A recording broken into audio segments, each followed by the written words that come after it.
नमस्कार सर। सत्साई सत्साई। क्या नाम है जी आपका? मेरा नाम धर्मवीर दास है जी। क्या काम करते हैं आप? जी मैं जेल वार्डर हूँ, जेल डिपार्टमेंट में नौकरी करता हूँ। कहाँ के रहने वाले? मेरा गांव कंडेला, जिला जींद, हरियाणा का निवासी हूँ जी मैं। संत रामपाल जी महाराज की शरण में कैसे आए? ये बहुत लंबा प्रकरण है, इसको मैं थोड़ा विस्तार से बताऊँगा आपके सामने। मैं जिस टाइम ये करौथा कांड हुआ उस टाइम रोहतक जेल पर वार्डर के पद पर था और बहुत तरी बात सुनी एक भाई ऐसे हुआ करौथा कांड, ऐसे सुनते थे अखबारों में हर रोज़, तो बड़ा दुख हुआ ये बातें सुनकर भाई ये संत सभी ऐसे करते हैं। तो फिर कुछ दिन के बाद पता चला भाई संत रामपाल जी महाराज रोहतक जेल में आएंगे, तो हमारी वहाँ पर ड्यूटी थी। हमने देखा, सोचा भाई यहीं बात करेंगे, आके पूछेंगे उनसे क्या ये वास्तविक सच्चाई है। उसके बाद मेरे कुछ दोस्त थे मेरे गांव में जिन्होंने सतगुरु रामपाल जी महाराज जी से उपदेश लिया हुआ था, तो मैंने उनके पास जाकर कहा भाई तुम्हारे गुरुजी तो ये देखो अखबारों में ऐसे आते हैं, इनके बारे में बहुत बकवास ऐसे करते हैं। वो ने बोले नहीं भाई हमारे गुरुजी ऐसे नहीं करते, लेकिन मेरे विश्वास नहीं हुआ इस बात का। तो एक मेरा दोस्त जो गांव में केबल का वैसे स्कूल का प्राइवेट स्कूल है, गांव में केबल चलाता है वो, मैं उसके बाहर खड़ा होया, उससे मैंने बहुत गलत बातें की उसको। अगर भाई तुम्हारे गुरुजी ऐसे करते मैं तुम्हारे आता नहीं। उन्होंने बोला भाई एक बात बता, मेरी माँ पागल, एक्चुअली उसकी माँ पागल थी, अपने कपड़े उतार कर फेंक देती थी। उसका पिताजी इतना शराबी था कि सारा गांव के बच्चे उसके पीछे लगे रहते थे। उन्होंने बोला भाई जब मेरे घर में मेरी माँ पागल से ठीक होगी, मेरा पिताजी शराब पीता था, आज एक नंबर का इंसान हो गया, मैं उस सुख को कैसे भूल जाऊँ, मैं कैसे ये कह दूँ भाई संत रामपाल जी महाराज मेरे गुरु जी के पास मतलब ये ज्ञान नहीं है, उनसे ये फायदा नहीं होता, मैं मेरा जो फायदा हुआ है उसको कैसे अनदेखा कर दूँ। इस बात का मेरा कोई असर नहीं हुआ। मैं उसको कह के उन्होंने बोला अरे चाह तो पीता जाए, मैं बोला नहीं भाई मैं चाह नहीं पीऊँगा, मैं चला गया। तो फिर उसने मेरे पास फ़ोन कराया भाई हमारे गुरुजी आपके पास जेल में आ रहे हैं, आप उनको शिष्टाचार से बातें करना, आप कदे आप पाप के भागी हो जाओ। एक मेरा बड़ा भाई ओम प्रकाश नाम है उसका, उससे भी पहले वो करौथा कांड में सह परिवार जाया हुआ था, उसको भी मैंने फ़ोन पर बहुत ज़्यादा बातें की भाई तुम वहाँ क्या करने गया था, आज फंस गया। वो थी ये कहा फ़ोन पे मेरे को अगर भाई मैं तुम्हारे को ही छोड़ दूंगा, मैं गुरुजी को नहीं छोड़ सकता। फिर भी मेरी बुद्धि ने काम नहीं करे, भाई ये कह रहे भाई तुम्हें ही छोड़ दूंगा, गुरुजी को नहीं छोड़ सकता। फिर भी मेरी बुद्धि ने काम नहीं कराया, मैं भाई ये तो पागल हो गए। उसके बाद फिर गुरुजी जेल में आए, जेल में आने के बाद वो दिन बहुत, मैं उस दिन को बहुत खुशकिस्मत मानता हूँ कि उस दौरान मेरी जहाँ पर गुरुजी बंद थे वहाँ पर मेरी ड्यूटी लगी हुई थी। तो गुरुजी आए, जैसे आके वहाँ बारक के अंदर लेट के शाम को, तो हमने ये सोचा भाई गुरुजी अब आए हैं, रिमांड से आए हैं, अब तो इनको आराम करते, सुबह बातें करेंगे। जब ही सुबह ड्यूटी पर फिर मेरे ड्यूटी वहीं लगनी थी, वहीं परमानेंट ड्यूटी होती थी एक महीने के लिए, मेरी वहीं ड्यूटी थी। उसके बाद गुरुजी वैसे सुबह जैसे ही गुरुजी को मैंने नज़दीक ही गया, गुरुजी ने मेरे से पूछ लिया अगर भाई हवलदार कौन से गांव का है तू? माँ जी मैं कंडेला गांव का। गुरुजियों ने कहा भाई कंडेले के तो बहुत भगत हैं मेरे। माँ जी हाँ बहुत भगत हैं। हाँ गुरुजी संत रामपाल जी महाराज ने मेरे ही बड़े भाई का नाम ले दिया, एक ओम प्रकाश है भाई मेरा कंडेला का बहुत बढ़िया भगत है। देखो कितनी अखबार में कितने सुनने के कारण मैं अपने भाई को मना कर दिया कि मैं नहीं जानता। इतना बुरा प्रचार सुनने के बाद मैंने अपने भाई को भी खुद मारा, माँ जा भाई मैंने ये कह दिया जी मैं नहीं जानता उसको। गुरुजी ने कहा भाई जान या ना जान मेरा भक्त है वो। माँ जी ठीक। गुरुजी ने मेरे को बिठाया, सृष्टि रचना सुनाई। मेरे को सृष्टि रचना सुनाने के बाद गुरुजी ने कहा बेटा ये बिल्कुल सत्य है जो सृष्टि रचना मैंने तेरे को सुनाई, इसको आपने ऐसे लगेगा जैसे ये मनगढ़ंत कहानी है। तो मैंने सृष्टि रचना सुनने के बाद मेरी ड्यूटी ऑफ हो गई, मैं चला गया। उसके बाद मैं संपर्क में, जैसे ही ड्यूटी होती हमारे गुरुजी में संपर्क में चला जाता, मैं वहाँ बैरक पे चला जाता और पूछता रहता। एक दिन मैंने वैसे पूछा गुरुजी आपके जो भगत हैं ये आपको परमात्मा मानते हैं? तो बोले भाई हाँ जी परमात्मा मानते बेटा मेरे को। माँ जी नहीं मानते परमात्मा, क्योंकि मेरे अंदर तो अड़ंगा भरा हुआ था, मैं 2 कौड़ी का इंसान। तो उन्होंने बोले क्या बात है बेटा? माँ जी जब आप भगवान मान लिए तो फिर उल्टा कदम क्यों रखना? वो फिर डर क्यों रहे हैं, उनके सामने आना चाहिए। हमारे गुरु जी ने कहा बेटा कोई बात नहीं, अब थोड़े डर रहे हैं, वो सामने भी आएंगे।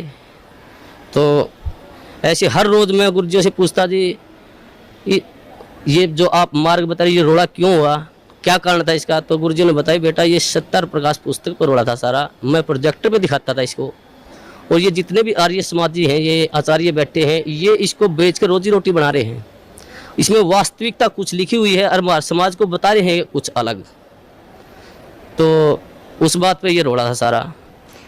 तो मैं एक इस परोपकार का ये काम कर रहा हूँ, ये भक्ति विधि सही बता रहा हूँ। मैं कहने लगा जी इस पृथ्वी पर ऐसा इंसान कोई नहीं जो परोपकार के लिए निस्वार्थ भाव से कार्य करता हो। तो गुरुजी ने कहा बेटा ये दास है। तो उस टाइम मेरे वैसे तो मन में अड़ंगा भरा था, मेरे गुरुजी ने कही, मेरे उस बात का विश्वास माँ जी मेरे ये बात जचती नहीं। तूने बोला बेटा जचो या ना जचो, मैं तेरे को जो बता रहा हूँ ये सत्य है। तो उस प्रभाव से मैं गांव में जो मेरा दोस्त केबल चलाता था उससे कहने लगा मैं तू कैसेट चढ़ा कर गुरुजी ज्ञानी में ज्ञान, तो तत्व ज्ञान संदेश की कैसेट थी, उसमें जैसे मैं हर रोज़ घर जाता रहा तो वो कैसेट चलवा देता। एक दिन मैं कैसेट छोड़ रहा था, रात के 9:30-10 बजे का टाइम था। तो एक कैसेट इतनी मार्मिक कैसेट थी, उसमें मैं क्या बताऊँ, मेरे गुरुजियों के लिए मेरा हृदय फट गया था। वो परमात्मा सतगुरुदेव उन्होंने कहा कि इस दास की जीभ कट जाए अगर झूठ बोलता हो तो मैं इस परोपकार समाज के लिए ज्ञान छुड़ा रहा हूँ।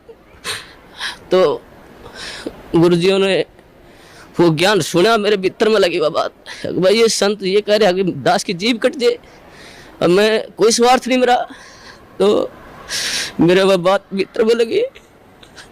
उस दौरान फिर मैंने वो बात गुरुजियों से कही, माँ गुरुजी ऐसी ऐसी कैसेट सुनी आपकी, बहुत निर्मल ज्ञान है।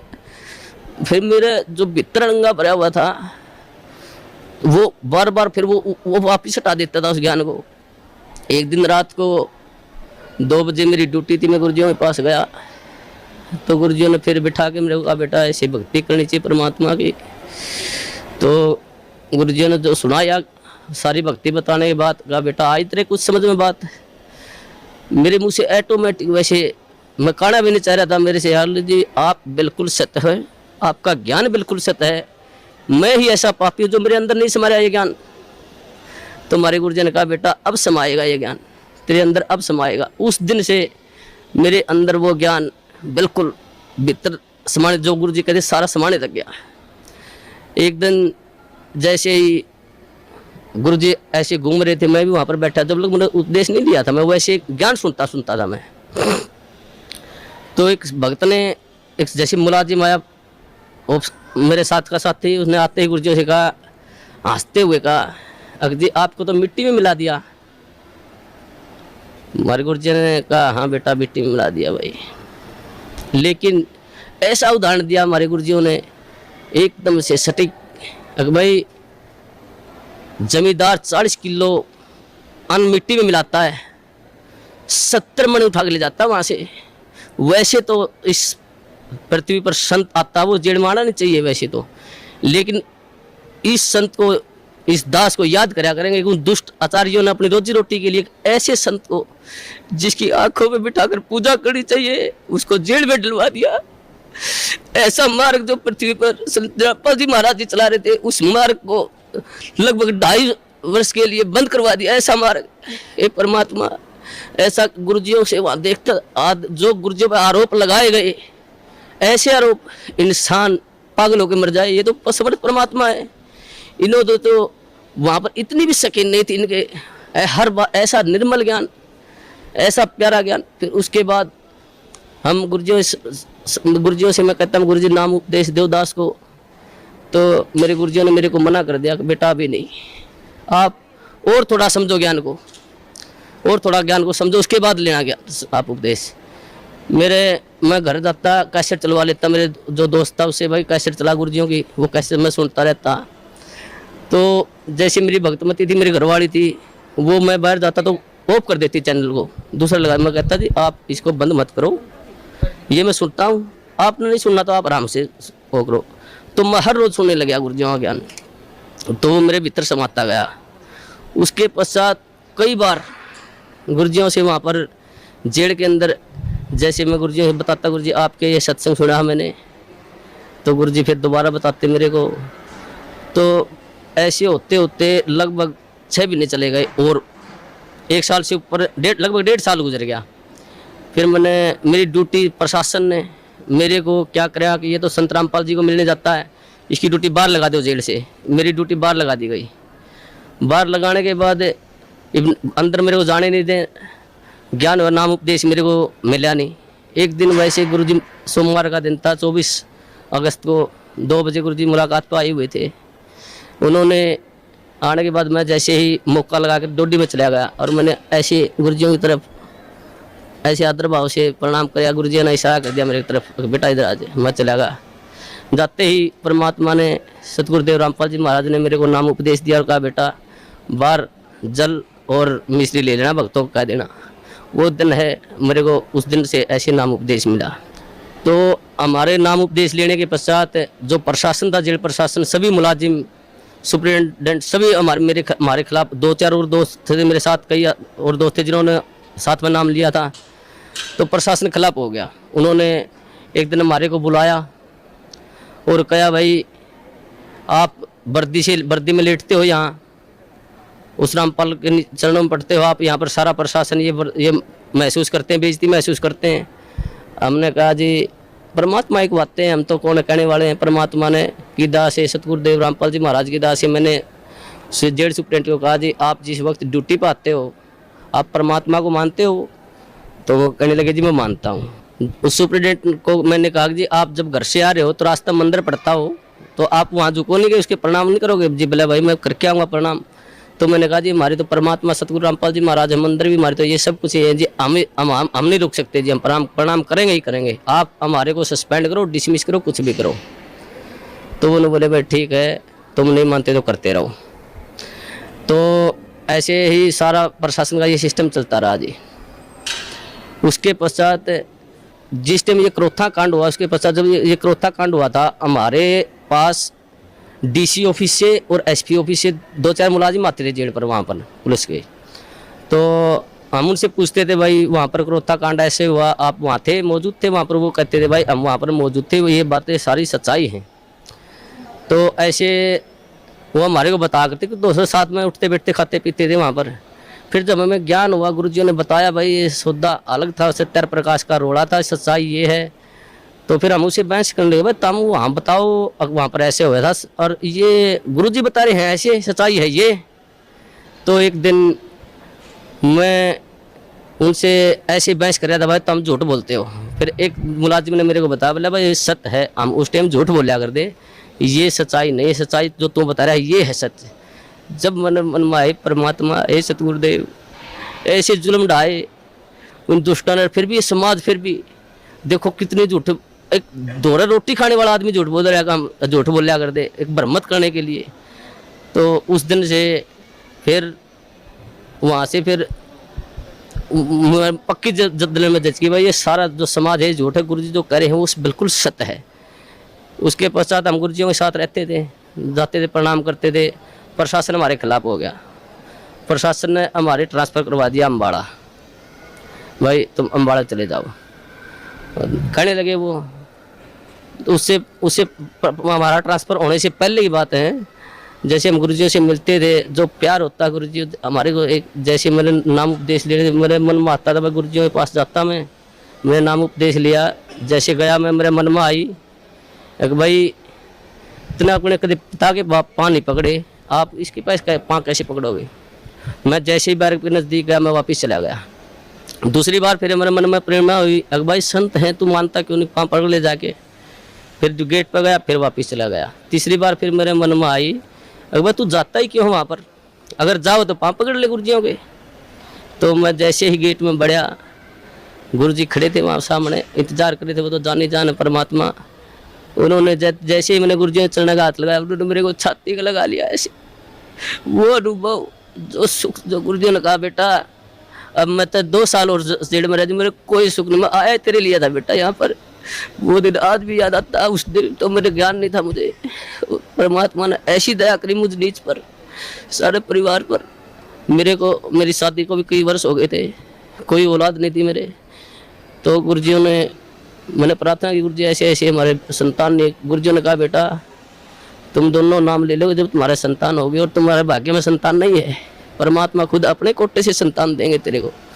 तो उस दिन फिर भगतमती, मेरी भगतमती को भी मैंने कहा भाई ये परमात्मा आए हुए हैं, पूर्ण संत हैं, ये ज्ञान सुनो आप। तो वो सीधी सुनने लगी, उनको भी ज्ञान हो गया। फिर उसके पश्चात उसने भी फिर जेल में बने गुरुजी से प्रार्थना करी, गुरुजी भगतमती भी नाम लेना चाहती है, बोला बेटा बाहर सीढ़ी पे दुआ देना, मेरा आदेश है। उसने भी फिर नाम उपदेश दे दिया गुरुजियों ने, गुरुजियों आदेश से बाहर।